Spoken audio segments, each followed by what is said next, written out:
listening to The Gender Rebels. I'm Kathleen, a cis woman and ally. And I'm Faith, a trans woman. Gender Rebels is a question and answer podcast that explores life outside the gender binary. A big thanks to our Patreon supporters. If you'd like to support the show, go to patreon.com/genderrebels. Hey everyone, I'm Kath. And I'm Faith. Faith, do we have any patrons to thank? We do. We've got some really awesome patrons. Woo! Yeah, we've got Paige. Thank you, Paige. Yeah, TJ. TJ, thank you. TJ's very cool. Mm. And Erin. Erin, thank you so much. Yeah, you guys are fantastic. Thank you. I understand we have a cool listener question. We do, and this one is from a cis person. Yeah. They say, at work, we have an employee that is planning to transition in the next year. Her supervisor, my colleague, wants to be supportive, but doesn't know where to begin and doesn't want to accidentally offend. I will also see her at trainings, and I want to be supportive. Any resources you would recommend? How can I be a good coworker to my new trans person? Great question. Well, you have been in this situation, surrounded by coworkers. As the trans person, correct. Some coworkers seem to care about being a good coworker. Some did not. What do you want? What's the best case scenario? Everyone just ignores it and goes on with their life? I think every person sort of has their own best case scenario in a lot of ways. Coming out at work, huge step. Of course. Monumental step for a trans person in their transition. And I feel like we have 30 episodes on it. We do. We got a lot of episodes. We do. We're going to cover the same ground sometimes. But I like this because I want to do an episode for cis people. I want this to be an episode where if you're a trans person or you're a cis person, I want this to be a resource that people can find. Mm-hmm. And they're like, all right, I'm a cool cis person. Totally. I want to be cool to my new trans coworker. Totally. How do I do that? Correct. That wasn't a criticism. It was like, we have some other resources. We'll have links down below. Because work is such a big deal, and it's, what we've gone into, it's your livelihood. You lose that, you risk losing everything. Like, there's a lot involved with that act of coming out, which is why it is so great that a listener asked this question. Mm-hmm. It's awesome. In fact, this is what we want. Yeah. And so that's just a really huge step. That's usually the step for person, is when a lot of trans people, myself included, would do what we call part-time, where a transgender person, someone who identifies with and feels comfortable with a gender other than what they were assigned at birth, they can choose to present it as that gender throughout their life. And that may be something that they do some of the time, what we might call part-time. So that is evenings, weekends, or maybe just on specific evenings, or maybe they have a support group they can go to, or maybe they like to go out and party. But they're like part-time with that. But when a person chooses to come out full-time, to really live as their true self, as we say, as the gender they identify with, the gender they feel comfortable with, that's a huge step. That's usually the last step as far as coming out. It's like, I want to be myself 24/7. That will usually, that's a huge step. And as their coworker, you probably want to be polite. I think most people want to be polite. I think throughout their lives, most people just want to be polite. You may depend on this person because they have to do the TPS reports that you have to compile into like the weekly TPS meeting agenda. And so you need to be on this person's good side. None of us really want to antagonize our coworkers. None of us want to really cause problems at work, except for you. I do. Yep, you do. But that's okay. You're a bit of a chaos demon. It's more fun. Yeah. So, yeah, you want to be a good coworker. Right. Your coworker's coming out trans. Maybe you don't know a lot about being trans. Maybe you don't even know what it is. Quick run. We already explained what that is. But one other thing you should know is that gender is a construct. Gender and sex describe two different things. Sex describes your biological sex.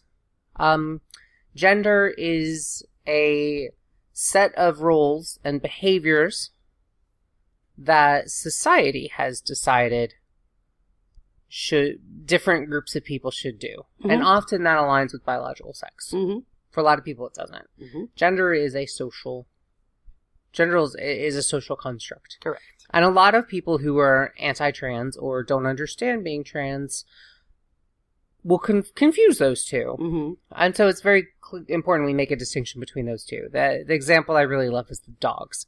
Yes. Dogs have biological sexes, but dogs don't have genders. Male dogs and female dogs all tend to behave the same way. They all really want food. They all love destroying socks. They all love running around and, pretending to fight each other. Yes. So they don't really have genders the way we do. They do have biological sex. Gender is something humans created. And so your coworker is changing their gender. Mm-hmm. They can't change their biological sex, but that's different. Mm-hmm. They can't change their chromosomes, but that's different. Mm-hmm. Gender is something humans created. So you want to be a cool coworker, and that's awesome. Mm-hmm. Thank you for listening to this. Thank you for checking this out. Thank you for doing the work. Yes. To be an awesome coworker. And here's the perfect thing about being an awesome coworker. It's pretty easy. Yeah. It's almost nothing. There's going to be 3 simple things I'm going to outline. And maybe by the end of this, we'll come up with a 4th. Because there'll be that one other thing that we're like, oh yeah, forgot about that. Number 1, I think, is treat your coworker like you would treat anyone else. Like you've treated them all along. Yeah. Like that shouldn't change except for the name you use and the pronouns you use. That's going to be the second one. Oh, I ruined it. Oh, no. The first one is just treat them like a normal person. Mm-hmm. Some trans people, when they come out, like myself, they don't want to make a big deal about it. Right. I wanted my coming out at work to be nothing. I wanted it to be no big deal. Mm-hmm. There was an email sent out to staff. But, my boss wanted to do, we'll do, a whole meeting, and you could just explain things to people, and they can ask you questions. And I was like, no. Wasn't it like a welcome breakfast? That was the other thing he had thought about, was, we'll do a welcoming breakfast, and everyone can just, But I'm here already. Why? No. Do you think a different person is coming in the door that you need to welcome? So, again, some people might like that. Some trans people may be like, yes, that's awesome. I know a trans person, one of our listeners, a person who's been on the show, who chose to meet with each of their coworkers individually. Wow. Because they wanted to explain it to them. Mm-hmm. And so each trans person will be different, but treat them the way you would treat them normally. Nothing's changing about their personality, who they are as a human being. Mm-hmm. In fact, they are more themselves now than they ever were, because they're not hiding something from you. They don't have to hide that. They don't have to feel like they have to keep a part of themselves separate. Right. They can actually just be who they are and be honest about who they are. They're and that's not playing fantastic. a role anymore. Yeah. So if they want to celebrate this and shout it from the rooftops, shout it from the rooftops with them. If they want to make it not a big deal, keep it not a big deal. But the point is, just treat them the way that you've always treated them. And if you've treated them shittily, maybe improve that. But don't treat anyone shittily. Yeah. Maybe we should have opened with that. Don't treat anyone shittily. That's one of our rules. Yeah. The second thing, this is what you got into. You want to do the second thing? Use the right names and right pronouns. Yeah. The end. Yes. I mean, it's a... Don't treat them like a circus freak. I'm nervous about expanding on this because I don't want to accidentally step on number 3 now. But yeah. They're the same person doing the same work with the same knowledge and experience and the same access to the same files that you need. I don't know. Different name, different pronouns. The end. If you were friends and you had lunch once a week, please continue to do that. If you were just wave at each other at happy hour and attend 2 of the same meetings a week, do that. Yeah. Treat them exactly the same. Just get those names and pronouns right. Names and pronouns are very important. You get exactly 2 slip-ups in both cases. And we've gone over this before. It has to be within, what was the percentage time? Didn't someone talk about this? Yeah. There was if you've known someone for if you've known someone for 10 years, then you... 100th of the time, I think. Yeah, is it 100th of the time? But I don't know if we came up with a number. Someone else came up with this, and I don't know who, and if you're a listener out there and you know who did, that's awesome. But the idea is that if you just met someone, then... What is it? 100, whatever the time that you've met them. We can delete this too if we can't explain this well.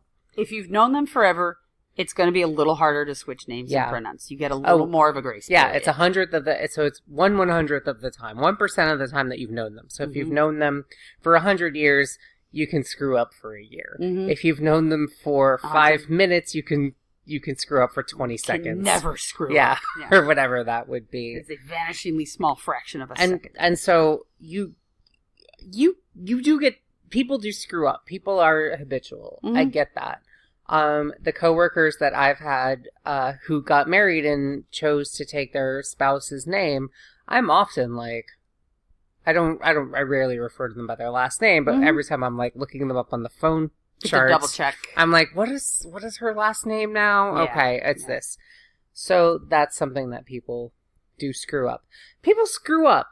If you screw up, catch yourself, apologize, and do better next time. Don't apologize big. Just, sorry. Yep. And then do better next time. That's it. Yeah, but the person's name is their identity. It's important to them. And this is something I always bring up. People are like, well, come on, I've got to like call a trans person by their new name now. I've got to call, Mary. I got to call her Dave now. I don't understand that. Like, there are people in your office who are like Thomas Johnson who go by TJ, and there are people whose name is like Mary Ann Marie Maryson who goes by Mary, and there's people go by different like. Chuck down in accounting. Chuck's not his first name. Chuck is his middle name. So, like, we all adapt to that. Yeah. We all adapt to that, and that's all you have to do is just adapt to that. Refer to someone by their chosen name. Pronouns are especially important as well. Yes. Because that is how you can validate this person and show you care. It's how you can show, it's basic decency, but just doing the basic decency shows that you're putting in this effort. Like we said, there's 3 basic things. It's all very simple. Treat them normally. Use these names and pronouns. And the third one, do you want to guess what the third one is? I'm going to guess buy them expensive presents every day. Yes. That is absolutely the third one. So it's probably smart to start setting aside cash now in case you'll have a trans coworker in the future. Yeah. And if you don't have trans coworkers, you can just send us expensive presents. That works as well. No. In a way, Faith is your trans coworker. Yeah. We are working on this together. What's number 3? Number 3, I think, is a very big one. And that is... Ooh, I just thought up a 4th one. Oh boy, we knew this would happen. But number 3 is speak up. Oh. When you encounter someone being hurtful. Shut it down. Yes. This is the most important. Okay. The other 2 are very important too. But this is also super important because this is something that cis people need to do. So many people want to be allies and they want to be supportive, and that is fantastic. And this is basically the one thing you have to do to be supportive. This is the most important thing you can do is that when there is homophobia, transphobia, do this for racism too. Yeah. Do this for ableism. Do this for anything. But when you see a vulnerable group, especially your trans coworker, being made fun of, being verbally attacked, being dismissed, or being joked about, or just disrespected, speak up. Be that voice who tells those people, hey, this is not cool. This is not acceptable. This is a place of business. We don't talk about people that way. The magic words are, guys, come on. And then you have conveyed your disgust. If it's a boss, though, I once had someone kind of veer close to like a gender joke, and I said, careful, because I don't feel like at the time, like I could have set my boss straight on something like that. I think you can, if like say you're in a meeting or something and your boss does it.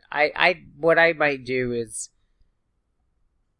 talk to your boss after. It depends. If my boss is both of my boss, I have two bosses, and both of them are. I feel like I could say that if they okay, neither of them I feel like would say something like that because they're both pretty decent, which is fantastic. But I feel like if they did say that, I would be comfortable even in a meeting situation being like, guys, no, really, wow, okay, really, no. I don't know if I would If it's a situation where maybe you're not, I would take it aside with your boss. Because your boss has a place of power over you. It could potentially create problems. I would go aside and say, look, I felt that was kind of inappropriate. I didn't want to bring it up in front of everyone, but I do want to bring it up in front of you. And I would even ask, is there a way I could if that's a situation, if it happens in the future, come on. I don't know because it's tricky. Your boss can really cause you a lot of problems. Yeah. In general, most bosses aren't going to be like this, though. I hope not. I hope not. We don't know.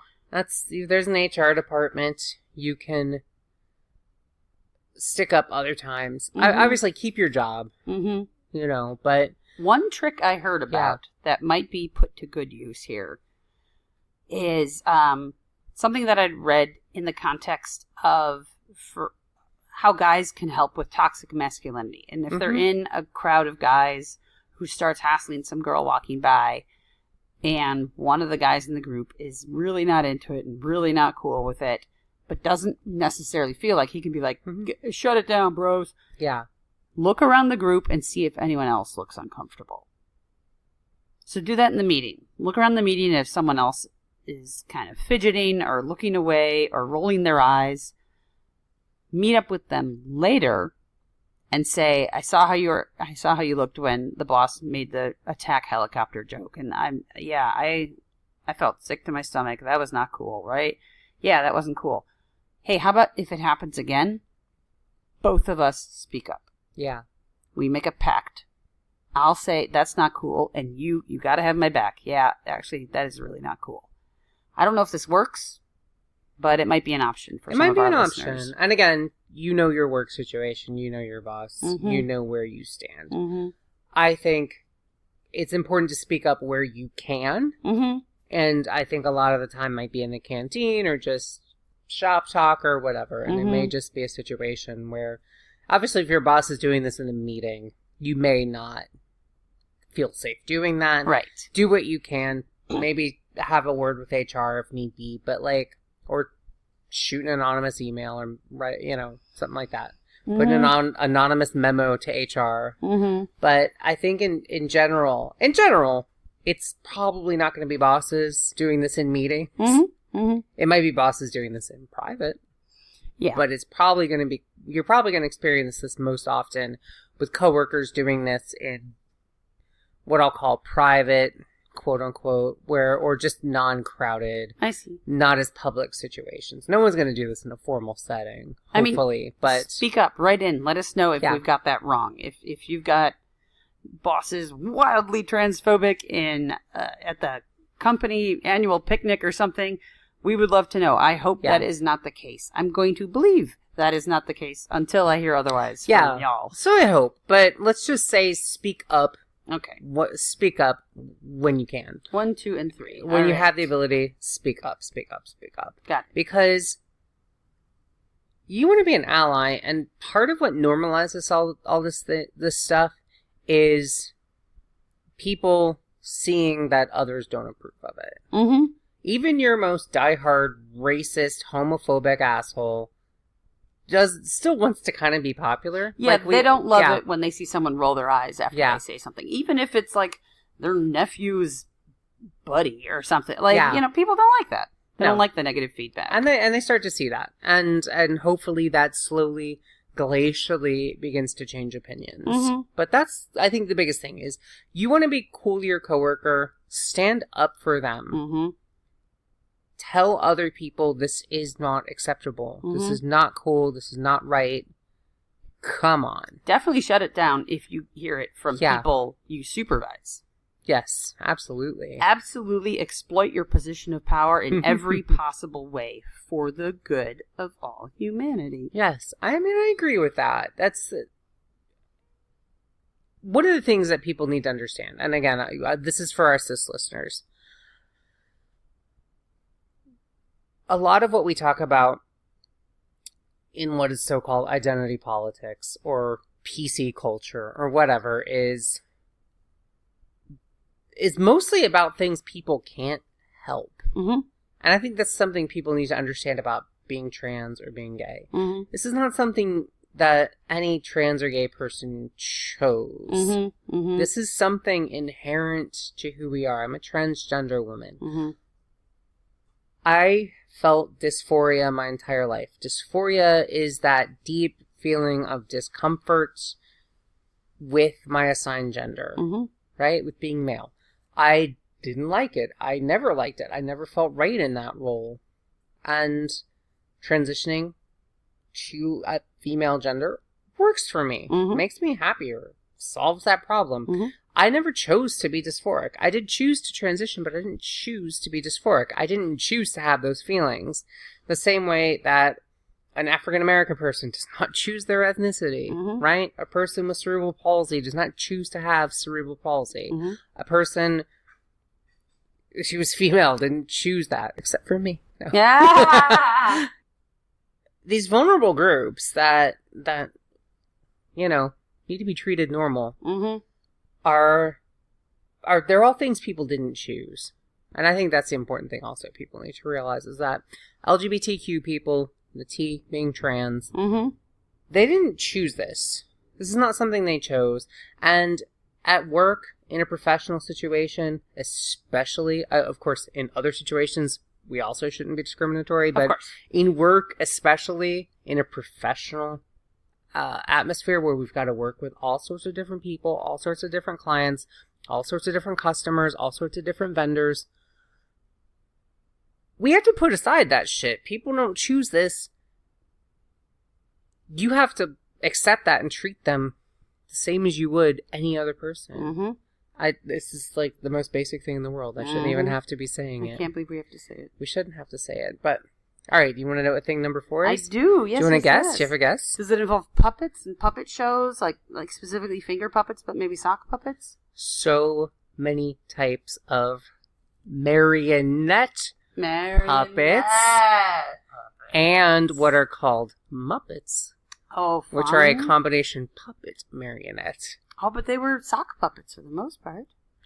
A lot of the Muppets hands. had a lot of complex stuff. They have the stick hand, and they have the stick hand. Sometimes there's a human hand in there. Right. Yeah, like I thought all their mouth movements were human hands. Human hands, yeah, but then sometimes there's like another puppeteer doing the hand. That's like correct. Ernie, Bert and Ernie. Ernie has one puppeteer doing the mouth and another puppeteer doing one hand. That's His correct. other hand always stands up. But Bert had little skinny arms. Yeah. And that was a marionette. It was on a wire. Yeah, and a lot of the Muppets had sticks for hands. And there'd be Correct.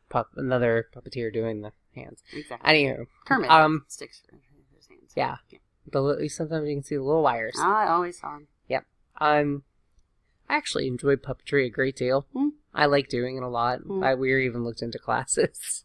Because I enjoyed it. I felt like I always had a talent for puppetry. Anyway, this is off topic. And adults too. Less so. Okay.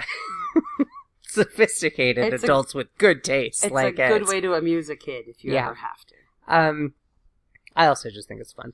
So the fourth thing I came up with that I think is to do some research on your own. Okay. And this is something, your chances are, if you're listening to this, you've done some research. But just sort of understand what it is a little more. Understand, this is why throughout this episode, because I do want this to be something a cis person could listen to, puppetry notwithstanding. But welcome to the Gender Rebels. We do a lot of off-topic segue. Off-topic, what do they call those? Topics. Yeah. Anyway. No, where you veer off in another direction. Tangents, yes. So we do a lot of off-topic tangents. Do some research. Learn about it a little bit. Because ignorance, and I don't mean ignorance in any pejorative way, I mean it lack of knowledge. And we all have lack of knowledge about a lot of stuff. And you have lack of knowledge about being transgender, or about the stuff LGBTQ people go through. It doesn't hurt you to go look up people's experiences, to go look up stuff about it. Yeah, I want to believe that the fact that you submitted the question makes you somewhat interested. At the very least, you're interested in learning how to do this the right way. Yeah. And it's fascinating. We've been at this podcast for 3 years, and every episode is more fascinating than the last. If you're not into listening to every episode, yeah, Google it. Like, find out what it is, what your coworker's journey might have been like, what the process is. You don't have to ask them that, because some of that's kind of personal questions. But do your homework. And please don't go in Monday morning and ask for, like, a gold star from your coworker and say, hey, I went and read the Wikipedia page. I read a Wikipedia page about transgender stuff. I learned so much this weekend. What are they supposed to do with that? Just have your knowledge and own it and continue to be cool. And I thought of number 5, which is my goodness, it's number. I thought of number 7 through 12. We'll be here all night. I thought of number 5, which is don't ask questions about people's junk. Yes, you can ask, how'd you pick the name? Yeah, you can ask, where'd you get those shoes? Yeah. They're adorable. You can ask. No, that's about it. Yeah, I would just say if you're worried, this is my rule about offices is if you have to sit and wonder if a joke is appropriate at work, just don't ask it. Tell if you the even joke. have to ask that, just don't do it. Yeah. And this is the thing. If you worry that maybe this might be personal, don't ask it. And if you wouldn't, turn this around on yourself. Let's do some golden rule here. If you wouldn't like being asked that question yourself, don't ask it. Is, how did you pick your name? Is that too personal? I don't think that's too personal. Because it's interesting. For me, it's not. Other people, I mean, no one at work ever asked me, but I don't know. Maybe I'm just not that. Your mom asked you, right? She did. She is not your coworker. She's not. She's someone else. By the way, I picked my name by looking at the people, the most common birth names in the U.S. for girls, between basically of my cohort, people who were born, say, 3 years before or 3 years after, that whole group. And I looked through and picked one that I liked, that had a nice sound, and that I didn't know anyone with that or have any negative connotations for. It brings us to faith. Yes. Yeah. So that's it. I think if you do those 5 things, you're gonna be a good coworker. And I think the fact that you're seeking this out or trying to be a good coworker means your heart's in the right place. Absolutely. You might screw up once or twice, and that's fine. Treat it like any other screw up, and that means apologize once and try harder and don't do it again. And just treat your coworker normally. Be supportive. Speak up when someone talks shit, and be awesome. Yeah. And send us any other questions you have. If you really have burning questions and Professor Google isn't helping you, ask us, not your coworker. But there's a million resources out there. I trust you to find those. Because it is interesting. And thanks for being a really cool coworker. Yeah, I think that's the biggest thing. Your heart's in the right place, and when you come at that with your heart in the right place, chances are you're going to do the right thing. So, yeah. Cool. Yeah, thank you very much, anonymous friend of mine from high school who sent me this question. Let's call her Bethany. Bethany. Thank you, Bethany. We roll out Bethany a lot. We do. It's one of my go-to names. Thank you, Matilda. Yes, thank you. Yes. So. Yes. Here we are. This is what episode number is this? 154? 154, 155, I think. Something like that. Yeah. I think we had 153 when we were at Philly, and this will be our second episode since then. This is 155. This is 3 years of Gender Rebels. So we have an announcement, guys. And I just kind of want to, before we announce this, I just kind of want to give a little background. You'll still be getting your Gender Rebels, don't you worry. Yes. I am dealing right now with some legal stuff, which is related to fighting my health insurance company. I'm dealing with my health insurance company. Mm-hmm. I'm dealing with a lot of doctors and stuff, and it's honestly, from a mental health standpoint, been draining me. I'm sure a lot of you have had pretty similar encounters, experiences, and you know what this is. You know how much it can just suck you dry. Yeah, and so from a mental health standpoint, I personally need to take a little break from the daily podcast. Weekly podcast. Daily. Thank God we don't do a daily podcast. You guys would get sick of us. And our quality would decline markedly. It would drop real quick. So I just need a break from the Gender Rebels. I love y'all. I love the community we built. It's been so awesome to meet a lot of y'all, to see your progress, to get emails and updates from you and everything. It's been awesome. But for my own mental health, I'm just dealing with a lot personally. And it's a lot. It's been a lot for me. And that's all. So I just need to take a little break. Mm-hmm. So it's going to change. We'll be taking the rest of the summer off. And the plan is to start again in the fall. We're trying a TV show model. Episodes all throughout the fall, winter, spring, and taking the summer break. I feel like this might be a really good approach to have a chance to live fallow, to have a chance to generate new ideas, and to keep bringing you quality content like we have been. Mm-hmm. Just not as often. Yeah. And I really appreciate y'all being patient with us during the break. And we'll keep coming at you with great Gender Rebels material. We'll figure this out because, guys, I'm sick of dealing with lawyers. I'm sick of getting blood drawn. You have no idea. So a little time off will greatly help my mental health. I think it is a small price to pay. Yeah. For us to get you back in fighting form. Exactly. That's what I want to be. I want to be Faith at 100, and right now I'm at like Faith 60. I don't like being Faith 60. So we will call this Operation Faith 100. Yep. And, as always, thanks for listening. And we'll talk to you next time. We will. All right, everybody. Keep rebelling. Keep rebelling. Bye.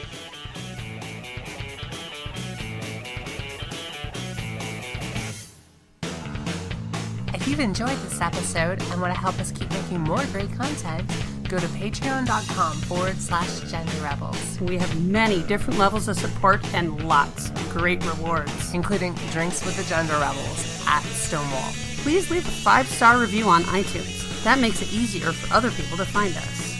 And send your questions to questions@genderrebels.com or find us on Twitter @TheGenderRebels. Music for The Gender Rebels is by Jasper the Colossal. Follow the link down below or download them on iTunes today. And for all our episodes, visit genderrebels.com. The Gender Rebels is a Comeback Sync production, copyright 2019. All rights reserved. And to all you Gender Rebels out there, keep rebelling. Bye. Bye.